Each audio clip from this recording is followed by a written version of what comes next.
құрметті аяулы сіздер менімен бүгін жүздескеніме өте қатты қуаныштымын. Менің есімім Асия Аралбаева, Жүнші компаниясының күміс арыстарының, жасым 32-де.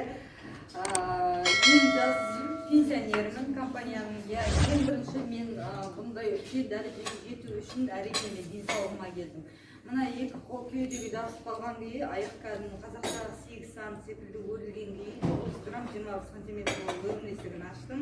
ДЦП деген диагнозбен, яғни ол детский церебральный паралич. Мынау спастический нижней части, аяқтан төмен қарай, уже сүйекте ешқандай не жоқ, жан жоқ. Сондай диагнозбенен өмірге келдім. Біз білетініміз ең бірінші дәрігерге барамыз. Мен де сол дәрігердің айналасында жүрдім 14 жасыма дейін. Алматы қаласындағы Ақсай ДЦП балаларға арналған оңалту орталығында мен 14 жасыма дейін емделдім. Барам келем. Алматы мен Екортаны, Қызылорданың екі ортасын жол болдым. Ешқандай нәтиже ондай көңілімдегідей болған жоқ. 14 жыл бойы жүре алмай төсекте жаттым. Мен жаңағыдай состояние болғаннан кейін адамда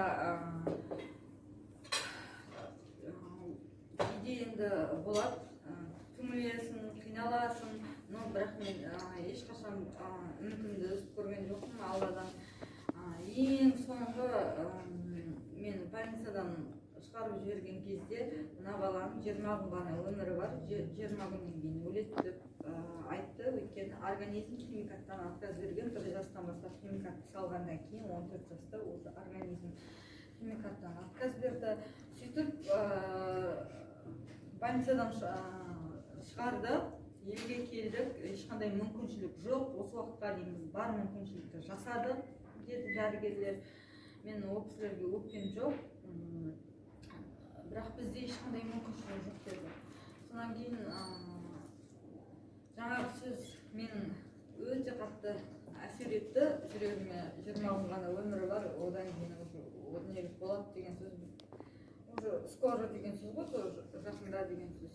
И сол сөзді естігеннен кейін, өзімнің дәрігерімнен естігеннен кейін түнде Құдайдан тілеп жылап тұрып Құдайдан тіледім. Я Раббым, сен барсың, сен бәрін көрушісің, білушісің, маған мүмкіндік берші, мен қалған нәрсенің бәрін өзім жасап аламын. Бір маған мүмкіндік берші, мен өйтіп o'tnelік болғым келмейді деп. Сондай шын ниетпенен сұрасаң, Алла тағала барлығын береді. Шын жыласаң, соқыр көзден жас шығады деп, шын жылап тұрып мүмкіндік сұрағанды көрдім, Алла тағалам бердім деп берсін. Алла басына бармақтай ғана бақ берді, басыма бақ құсын. Ол бақ құсының аты әрине Жүнші корпорациясы. Мамамның інісі Серік Вайт деген кісі осы керемет компанияның мүмкіндігін алып келді.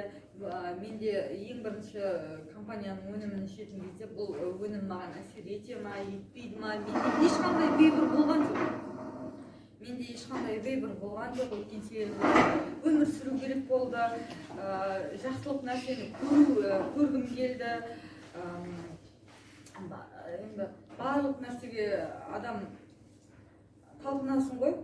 Осы продукция менің бір құтқаратындай, осы продукция бір маған күшті керемет көмектесетіндей, осы продукцияның әр капсуласын, әрбір несін ударный дозаменен іштім. Мен нәтиже болатынына сенімді болдым. Өткен себебі күндіз-түні дұғада болдым. Раббымнан күндіз де сұраймын, түнде де сұраймын.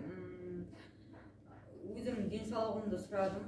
Аллаға шүкір, осы продукцияны ішкеннен кейін 3 ай дегенде мынау кеудеге жабысып қалған қол төмен қарай түсіп, қолыма күшкі және қасық ұстауға иелендім. Яғни өзімнің тамағымды өзім жеу мүмкіншілігі менде ашылды.